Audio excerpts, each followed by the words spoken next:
उम्मत का सालार बना है अब अपना सालार आजम। दुनिया भर में उभरेगा ये बन के एक किरदार आजम। अजमत की पहचान न भूलो, कायद का फरमान न भूलो, पाक वतन की शान न भूलो, कायद का फरमान न भूलो, कायद का फरमान न भूलो।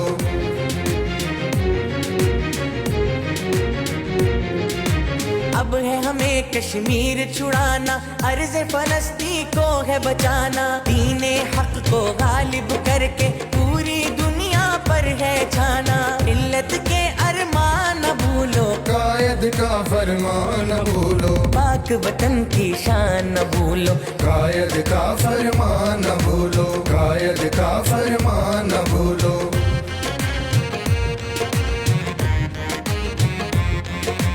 धरती को गुलजार करेंगे, कौम का बेड़ा पार करेंगे। मांगे जब कुर्बानी उम्मत पेश लहू की धार करेंगे। सच्चा ये ऐलान न भूलो, कायद का फरमान न भूलो, पाक वतन की शान न भूलो, कायद का फरमान न भूलो। अहद वफा ये तुम्हें पुकारे, ऐ लोगों ईमान न भूलो, पाक वतन की शान न भूलो, कायद का फरमान न भूलो, कायद का फरमान न भूलो।